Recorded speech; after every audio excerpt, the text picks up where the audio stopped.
শিক্ষার্থী বন্ধুরা, আশা করি সবাই ভালো আছো, সুস্থ আছো।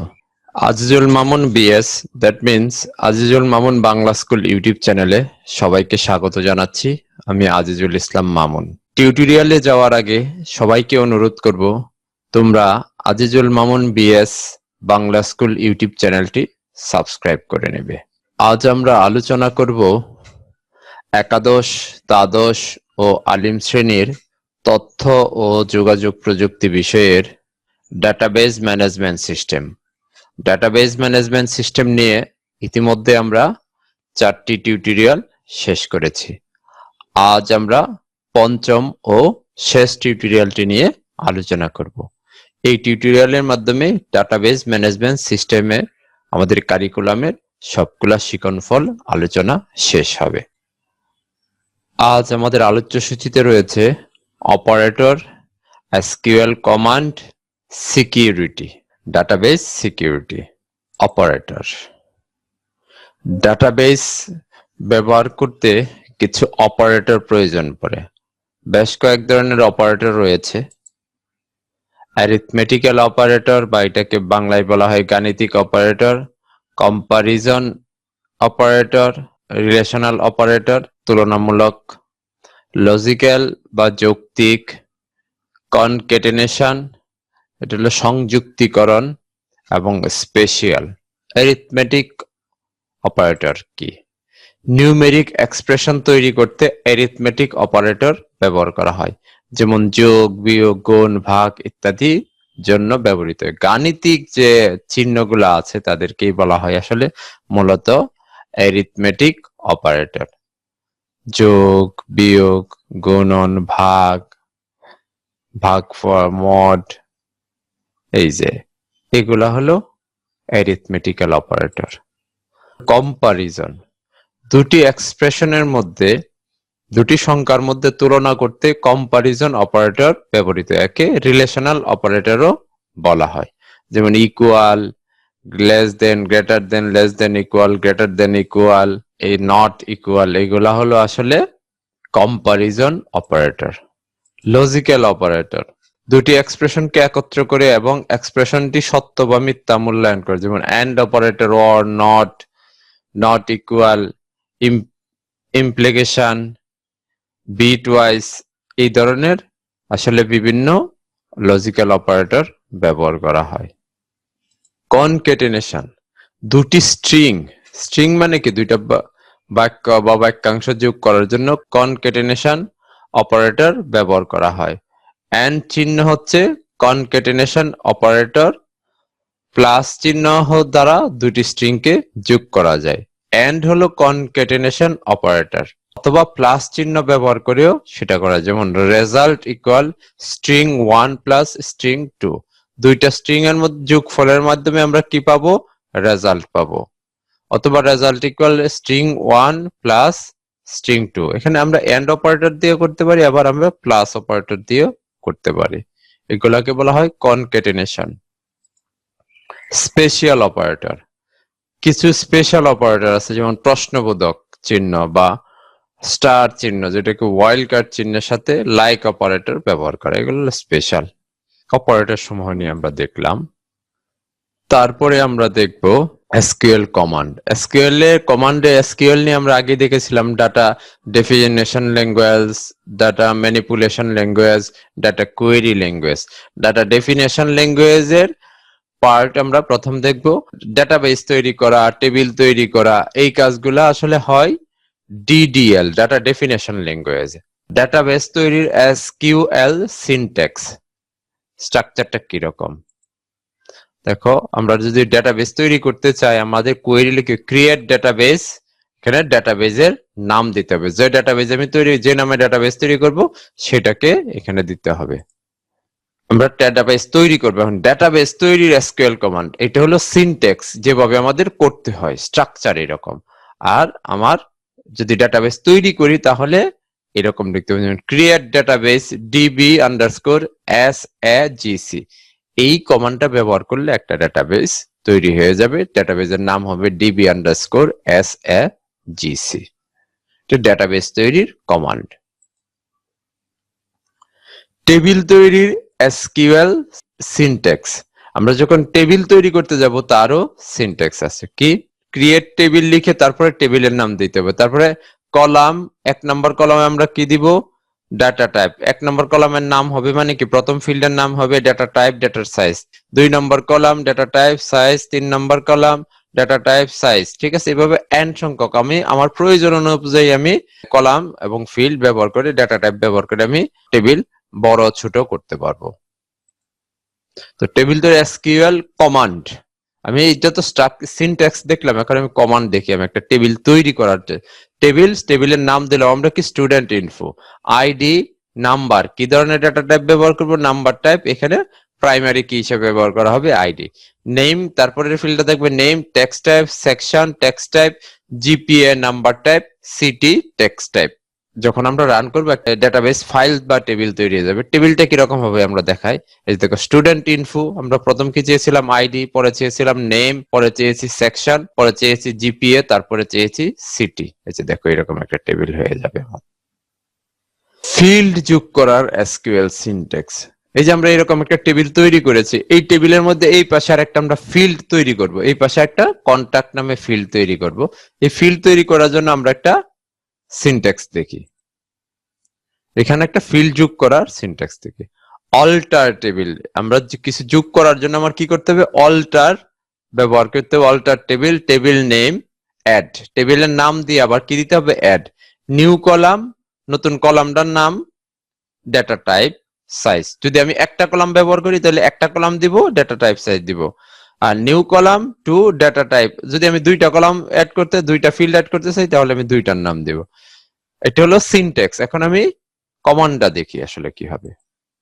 দেখো অল্টার টেবিল স্টুডেন্ট ইনফো, কোন টেবিল আমি করব? স্টুডেন্ট ইনফো নামের টেবিলে করব।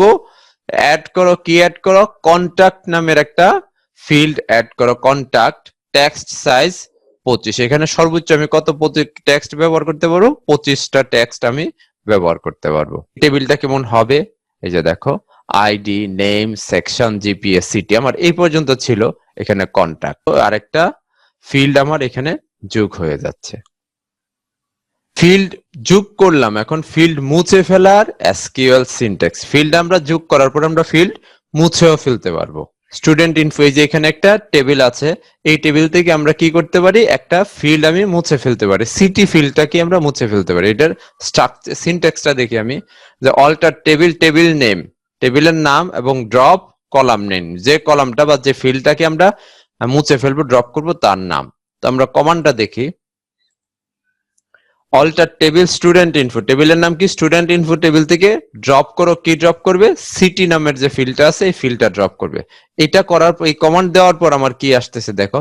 এই যে দেখ, এখানে এই টেবিল আর স্টুডেন্ট ইনফোতে কয়টা ফিল্ড ছিল? 5টা ফিল্ড ছিল। এখানে কয়টা আছে? 4টা ফিল্ড আছে। সিটি ফিল্ডটা কিন্তু মুছে গেছে।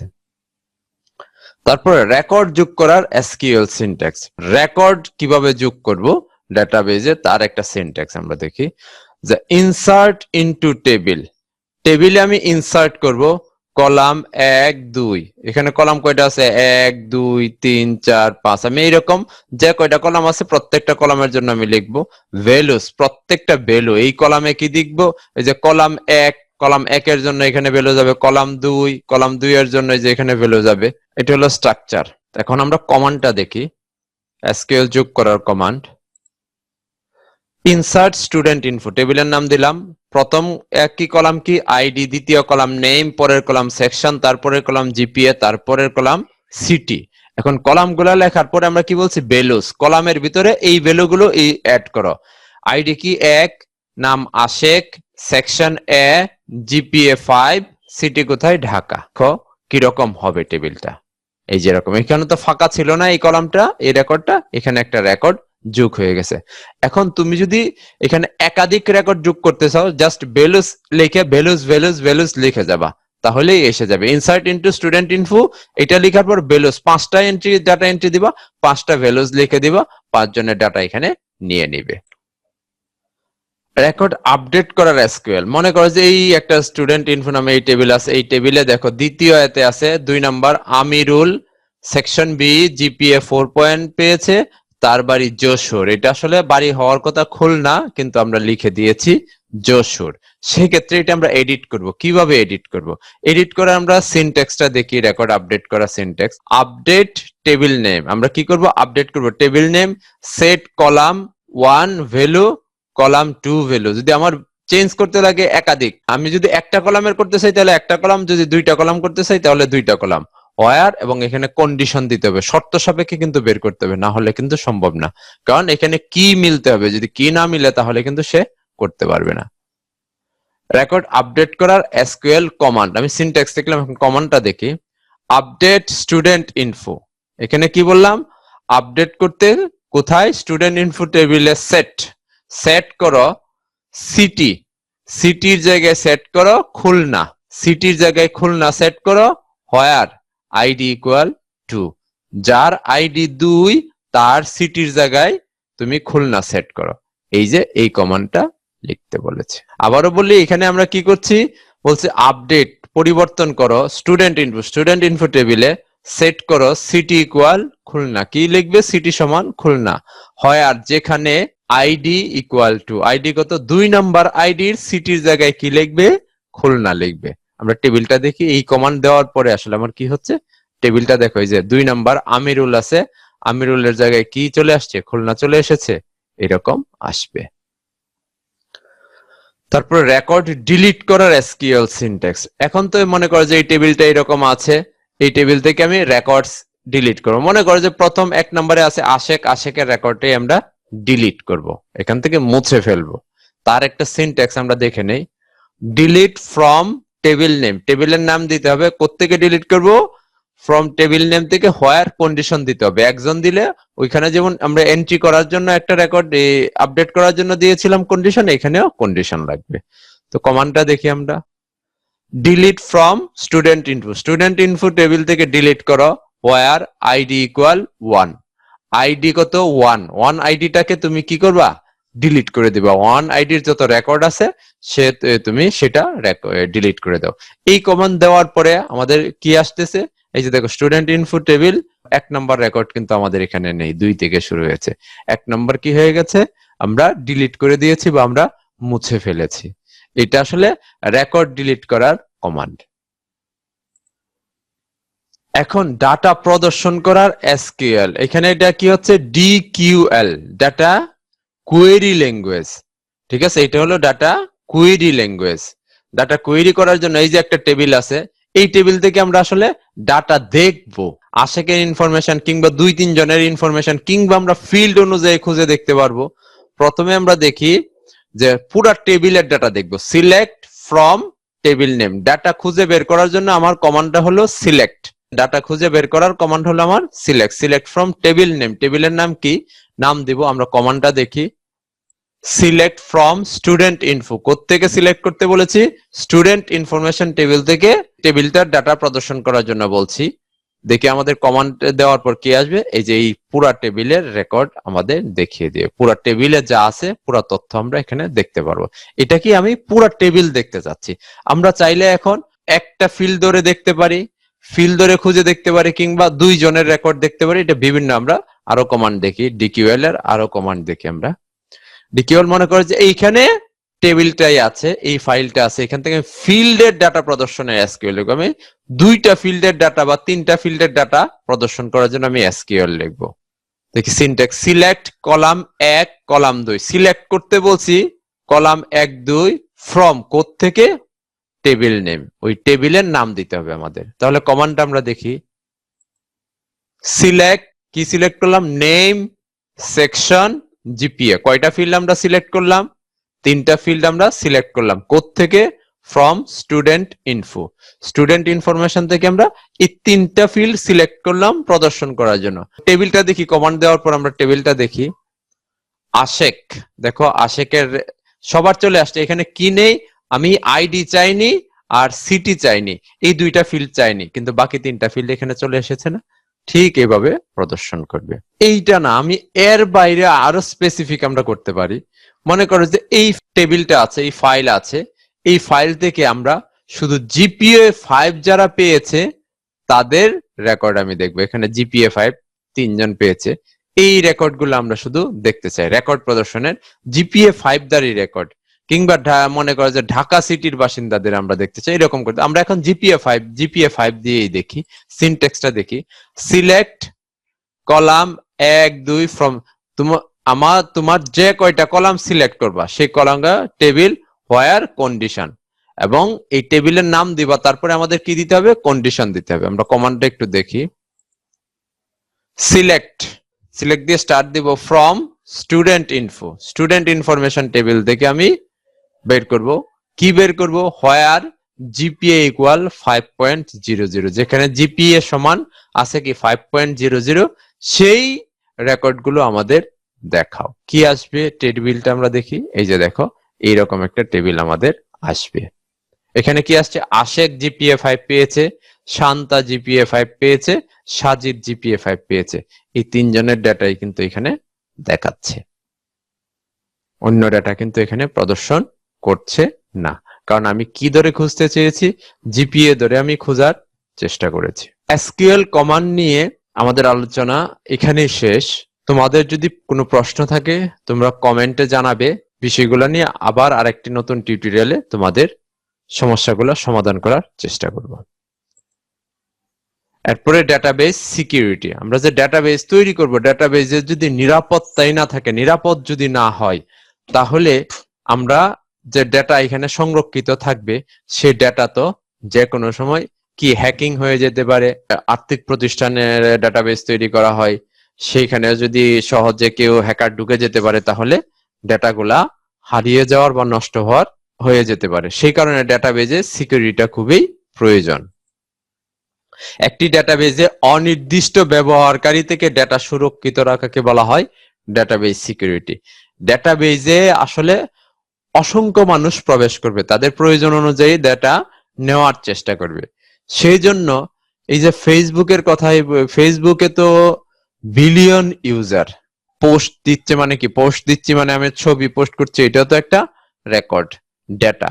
তো ওই ডেটারও কিছু মিস ইউজের কিছু সিকিউরিটি আছে, কিংবা আমার প্রোফাইলে যাতে কেউ প্রবেশ করতে না পারে সেই সিকিউরিটি, সেটা সুরক্ষিত করার রাখার যে কাজটা, সেই কাজটাই করে দেয় ডেটাবেস সিকিউরিটি। ডেটাবেস সিকিউরিটির প্রয়োজনীয়তা কি? ব্যবহারকারী ডেটা ব্যবহার করার অধিকার সংরক্ষণ করা। প্রথম কাজ হলো, প্রথম প্রয়োজনীয়তা, ব্যবহারকারী যে ডেটা ব্যবহার করবে, ব্যবহার করার অধিকার সংরক্ষণ করতে হবে, তাকে ব্যবহার করার সুযোগ দিতে হবে। ডেটাবেজে যে আমার রিসোর্স আছে, সংরক্ষিত জিনিস আছে, এগুলা ব্যবহার নিয়ন্ত্রণ করতে হবে। আর যার ব্যবহারকারী যার যতটুকু প্রয়োজন সে যেন ততটুকুই ব্যবহার করতে পারে। ব্যবহারকারীর অ্যাকশন নিয়ন্ত্রণ করা, ব্যবহারকারী কোন ধরনের কাজ করছে এই কাজগুলো নিয়ন্ত্রণ করা ডেটাবেস সিকিউরিটি অংশ। এবং ব্যবহারকারী ডেটা ব্যবহারের সীমা নির্ধারণ করা, আমি কি পরিমাণ ডেটা ব্যবহার করতে পারবো, আমি এক মাসে কতটুকু ডাটা এখান থেকে নিতে পারবো, এই ধরনের অনেক কিছু সীমাবদ্ধতা নিয়ন্ত্রণ করে দেয় ডেটাবেস সিকিউরিটি। চাইলেই আমি আনলিমিটেড ডেটা ব্যবহার করার জন্য আনলিমিটেড সিকিউরিটি দিতে হবে, লিমিটেড ডেটা ব্যবহার করার জন্য লিমিটেড সিকিউরিটি দিতে হবে। এগুলো আসলে ডেটা সিকিউরিটি করে থাকে। সিকিউরিটির প্রকারভেদ, ডেটা সিকিউরিটির প্রকারভেদ। ডেটাবেজের সিকিউরিটি দুই ধরনের, একটা হলো সিস্টেম সিকিউরিটি আর একটা হলো ডেটা সিকিউরিটি। সিস্টেম সিকিউরিটি কি? ডেটাবেজে সিস্টেম লেভেলে অনির্দিষ্ট ব্যক্তির প্রবেশ রক্ষা করার জন্য গৃহীত ব্যবস্থাকে বলা হয় সিস্টেম সিকিউরিটি।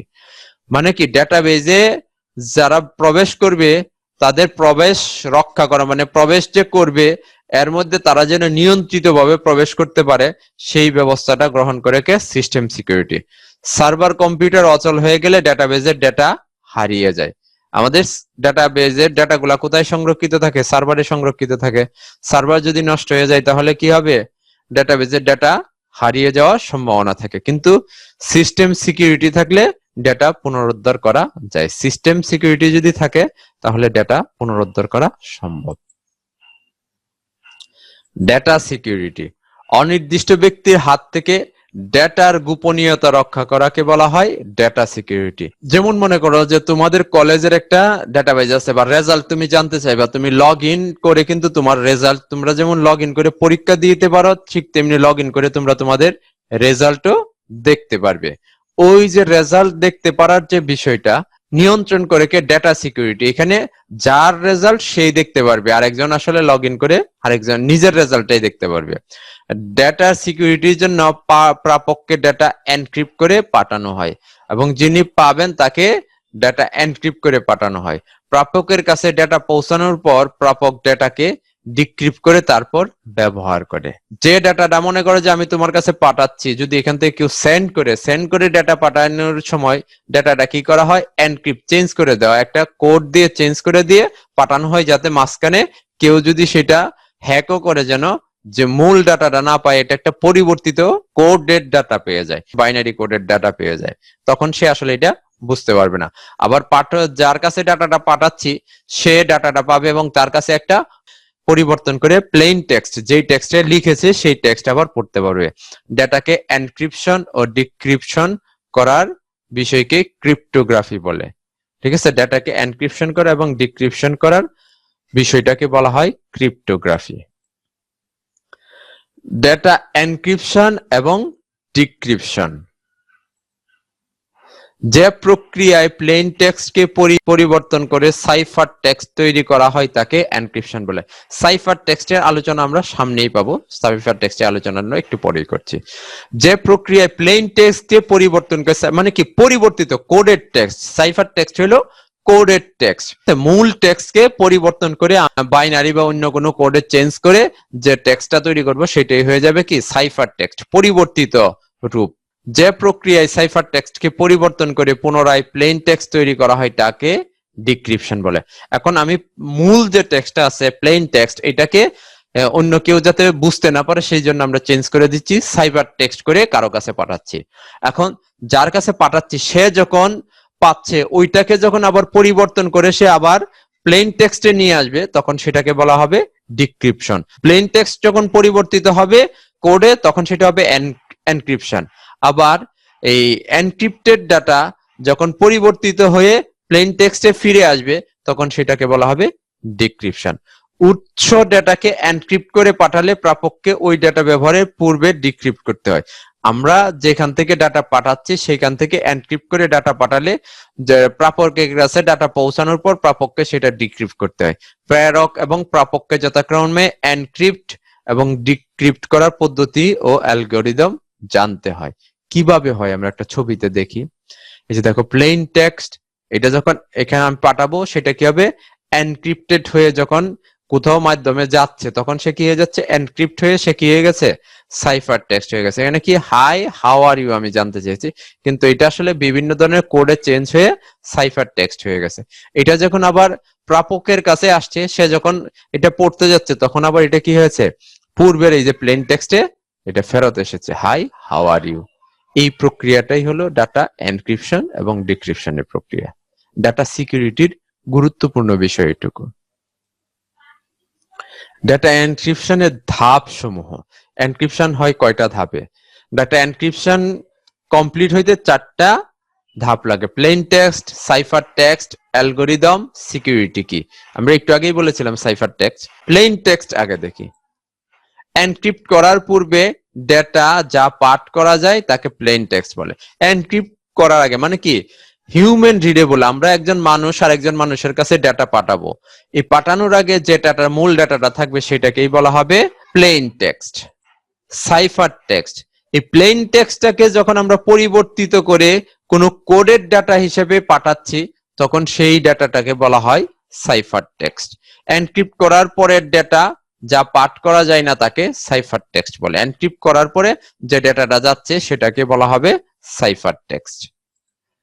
অ্যালগরিদম, যে গাণিতিক ফর্মুলার মাধ্যমে প্লেন টেক্সট থেকে সাইফার টেক্সট আবার সাইফার টেক্সট থেকে প্লেন টেক্সটে রূপান্তর করা হয় তাকে এনক্রিপশন অ্যালগরিদম বলে। যে গাণিতিক সূত্র অনুযায়ী আমরা প্লেন টেক্সটকে সাইফার টেক্সট করব আবার সাইফার টেক্সটকে আমরা প্লেন টেক্সটে ফেরত নিয়ে যাব সেটাকেই বলা হবে অ্যালগরিদম। সিকিউরিটি কি, যে গোপন সংকেত বা কোডের মাধ্যমে ডাটা এনক্রিপ্ট ও ডিক্রিপ্ট করা হয় তাকে সিকিউরিটি কি বা কোড বলে। ডাটা এই যে এনক্রিপ্ট করতেছে একটা কোডের মাধ্যমে, আবার ডিক্রিপ্টও হবে ওই কোডের মাধ্যমে। এই কোডটা আসলে গোপন থাকে, এটা শুধু প্রাপক এবং প্রেরকই জানে, যিনি পাঠাবেন তিনি জানেন আর যিনি পাবেন তিনি জানেন। আসলে জানেন না, এটা আসলে লিংক একটা চলে যায়, যখন এই টেস্টে সাইফার টেক্সট হয়ে যায় তখন একটা কোড অটোমেটিক জেনারেট হয়ে প্রাপকের কাছে চলে যায়, এবং প্রাপক যখন ক্লিক করবে এটা দেখার জন্য তখন সাথে সাথে ডাটাটা কি হয়ে যাবে, ডিক্রিপ্ট হয়ে যাবে। যে কোড এই কাজটা করে যায় তাকেই বলা হয় সিকিউরিটি কি বা কোড। ডাটা এনক্রিপ্ট করার পদ্ধতি, ডাটা এনক্রিপ্ট করা হয় সিজার কোড দিয়ে, ডাটা এনক্রিপশন স্ট্যান্ডার্ড ব্যবহার করে, কিংবা international data encryption algorithm IDEA। এই তিনটা পদ্ধতি ব্যবহার করে ডাটা এনক্রিপ্ট করা যায়। এনক্রিপশন পদ্ধতি 1, ডাটা এনক্রিপ্ট করার পদ্ধতি 1 নম্বর পদ্ধতি। এই পদ্ধতিতে ইংরেজি প্রত্যেক বর্ণের জন্য নির্দিষ্ট ক্রম অনুযায়ী নির্দিষ্ট বর্ণ ব্যবহার করা হয়। যেমন ইংরেজি প্রত্যেক বর্ণকে তার পরবর্তী বর্ণ দ্বারা প্রতিস্থাপন করলে আইসিটি শব্দটির এনক্রিপশন হলো JDU। আই এর পরের বর্ণ কি জে, সি এর পরের বর্ণ কি ডি, টি এর পরের বর্ণ কি ইউ, JDU। আমি যদি JDU লিখে পাঠাই তাহলে পড়তে হবে কি আগের বর্ণগুলা পড়তে হবে, আমি যদি পরের বর্ণগুলো লিখে পাঠাই তাহলে পড়তে হবে কি আগের বর্ণগুলো পড়লে কি হচ্ছে, আইসিটি হচ্ছে। এখানে মূল শব্দের প্রত্যেক বর্ণের পরবর্তী বর্ণ ব্যবহার করে এনক্রিপ্ট করা হয়েছে।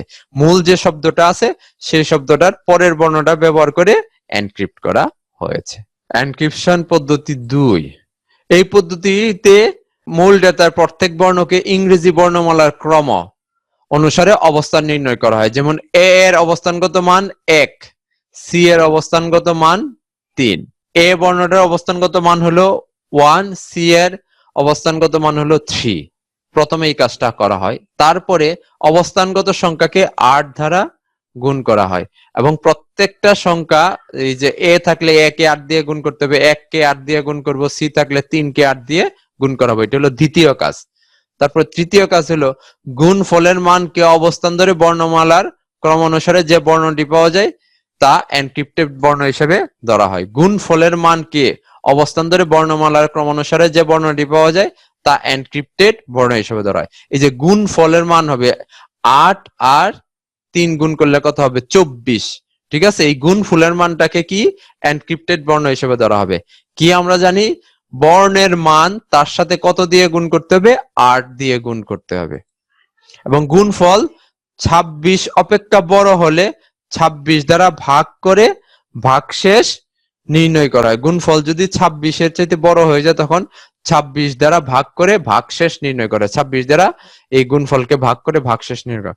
ভাগশেষের মানকে অবস্থান ধরে বর্ণমালার ক্রমানুসারে যে বর্ণটি পাওয়া যায় তা এনক্রিপ্টেড বর্ণ হিসেবে ধরা হয়। এটা হলো দ্বিতীয় পদ্ধতি। আমরা একটা ছবির মাধ্যমে দেখলে আর একটু ক্লিয়ার হব এই বর্ণনাটাই।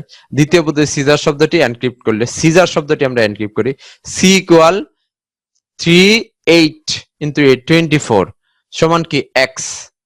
ঠিক আছে, 24 নম্বর বর্ণ যেটা আছে এই বর্ণের মান কত এক্স।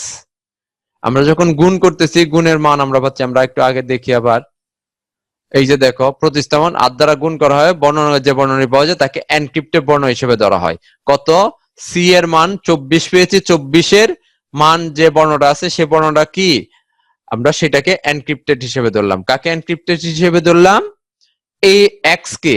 24 নম্বর বর্ণ হলো এক্স। ঠিক আছে, এ এর মান কত 1 ইন্টু 8 সমান 8, এটাকে আমরা কত এইচ ধরলাম, কারণ 8 নম্বর বর্ণ হলো ইংলিশ অ্যালফাবেটে 8 নম্বর অ্যালফাবেট হলো এইচ। ই এর মান কত হয়েছে 40, 40 কে যখন আমি ভাগ শেষ করতেছি 26 দিয়ে তখন কি হচ্ছে 14, 14-র জায়গায় আমরা কি করছি এন করতেছি। এস এর মান হয়ে যাচ্ছে 152, 152 কে 26 দিয়ে ভাগ করলে 22 আসতেছে, 22 এর মান কত ভি। আবার এর মান এইচ আর এর মান এন। এইভাবে আমাদের এই যে সিজার কোডটা, তো সিজার শব্দটা এনক্রিপ্টেড করলে হয়ে যাচ্ছে কি XHNBHN। এটা আমরা পাবো, এটা হলো সাইফার টেক্সট হয়ে যাবে। ডাটাবেজের অপারেটর, কোয়েরি এবং সিকিউরিটি নিয়ে আজকে টিউটোরিয়াল এখানেই শেষ করছি। টিউটোরিয়ালটি যদি ভালো লাগে তাহলে Azizul Mamun BS Bangla school YouTube চ্যানেলটি সাবস্ক্রাইব করার জন্য অনুরোধ করছি। সবাই ভালো থাকবে, সুস্থ থাকবে। আল্লাহ হাফেজ।